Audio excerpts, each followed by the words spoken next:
What's up? This your boy Big Man. You already know what it is, man. So let's get right to it.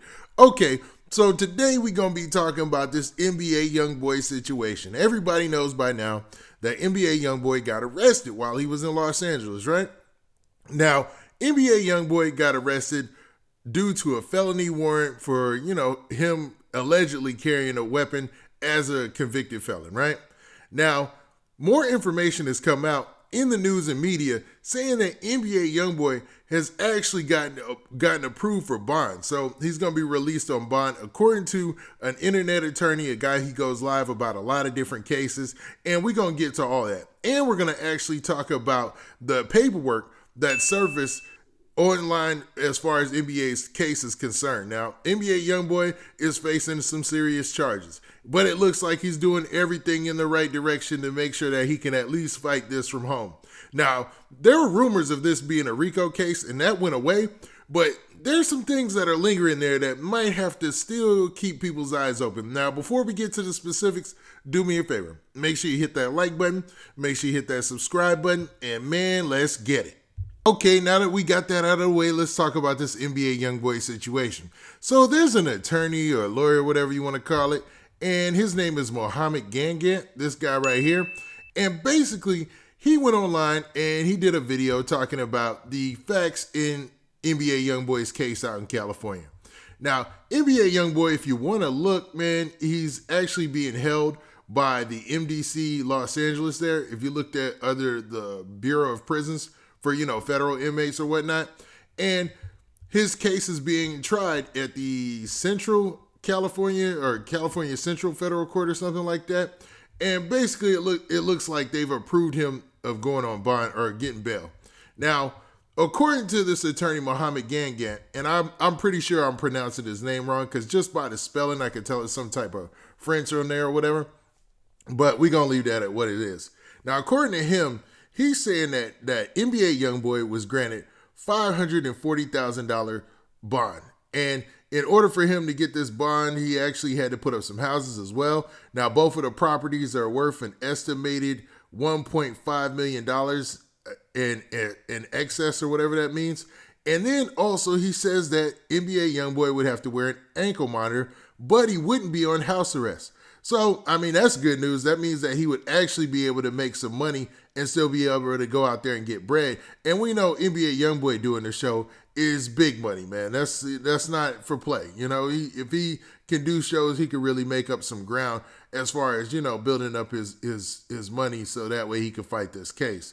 But he made those claims, and he's basically saying all they have to do is wait on approval from a Louisiana judge. Now, according to some of the court documents, it's some interesting information. So I wanted to go over some of this stuff so that way we can get a look at NBA Youngboy's case so far. So let's look at it. So let's start here and look at the indictment against NBA Youngboy. And as you can see here, the indictment says that he's in violation of Title 18, United States Code 922G. So with that in mind, we go to legal information, over at Cornell Law School, and you look for 922 and then look for G, under, that Title 18 or whatnot. And you see already, these are all weapons related charges. So everything that's, from the news stories that we had and all the reports matches up so far. So we get to G here, right? And it says, it shall be unlawful for any person who has been convicted in any court of a crime punishable by imprisonment for a term exceeding 1 year, who is a fugitive from justice, who is unlawful user or addicted to any controlled substance, blah, blah, blah. And this is basically saying that if he's a felon or whatnot, it's in there that, he can't possess a firearm or be found with a firearm. And that's the title code and everything that covers that. So all of that checks out, right? Now, this document right here is just a document basically saying who's going to represent him as his attorney in the state of California while he's in custody there in California. And you can see it's this gentleman, Andrew Flyer. And I blocked out his information because I know, man, people will do some crazy stuff. So I didn't want to put his information out there. Now, this document is probably the most interesting because it basically seems like the document that set this whole thing off. Now, it's requesting his detention, and you can see all the stipulations here. and their pretrial detention requested, whatnot, checked off the appearance of the defendant as required and safety. And this document is out of Louisiana. You know what I mean? Now, and we'll get to that in a second because there's a little bit more than that when we get to the heading. Now, you see all of this information right here as far as what the government's entitled to. You see the any felon, with a weapon, whatever. So it listed right there as far as like all the reasons why they went and grabbed NBA Youngboy to make it plain and simple, right? Now, there's another part to this document that I want to talk about though, man. That's very, very interesting. Now, once again, I blocked out all the information, the contact information, but you can see here that there is an assistant United States attorney by the name of Damari Thoreau or whatnot. And look at his specialty. It says trial attorney, organized crime and gang section, Department of Justice. So you could take from that's probably where a lot of the rumors about the RICO case came from, because dude specializes in gang, and, organized crime. So that lets you know that, man, a lot of that wasn't that far off, because they obviously were looking at NBA Youngboy, and maybe this is all that they could get him on was this weapons charge.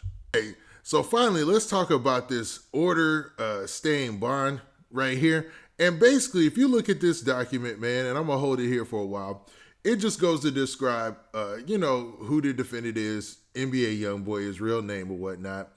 And then it basically talks about the fact that his bond was approved and that it needs to be reviewed by Louisiana and something called de novo, where I guess a federal judge of a higher, court has to look at it and just, say everything is on the up and up and give it a thumbs up or whatnot. But that's just a simplistic way of saying that NBA Youngboy, according to what that attorney, Muhammad Gannat, said, all that seems to check out.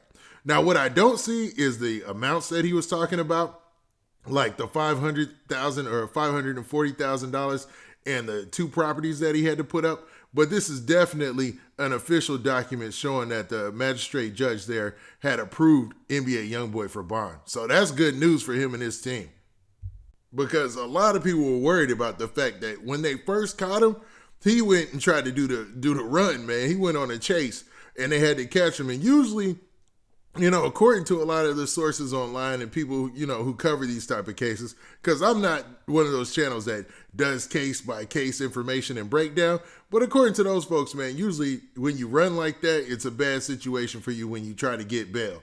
But it looks like, man, this is working in NBA Youngboy's favor somewhat, man. He's still got a lot to deal with and a lot to go against in this case. But man, hopefully he gets a decent shot, because I'm not sure about the gun situation in the first place. Because when that case first cracked off, man, I'm pretty sure, like I said, NBA Youngboy, he probably was as surprised as anybody else, man, that he had a warrant that it was outstanding that he needed to be arrested for. And it came so quickly. If you look, a lot of those documents were filed like on the 21st, the 22nd, I think, was the day he got arrested. So it was just like, man, it was like boom, boom, boom, like real quick. You know what I mean? And his lawyer actually took to social media, or excuse me, not even the social media. He went to actual news report, like the actual credible news, and talked about the fact that he didn't like how they surprised his client with this case. Now, to say that NBA Youngboy is in the clear is not true. So anybody saying that it just doesn't seem like that's factual at this time.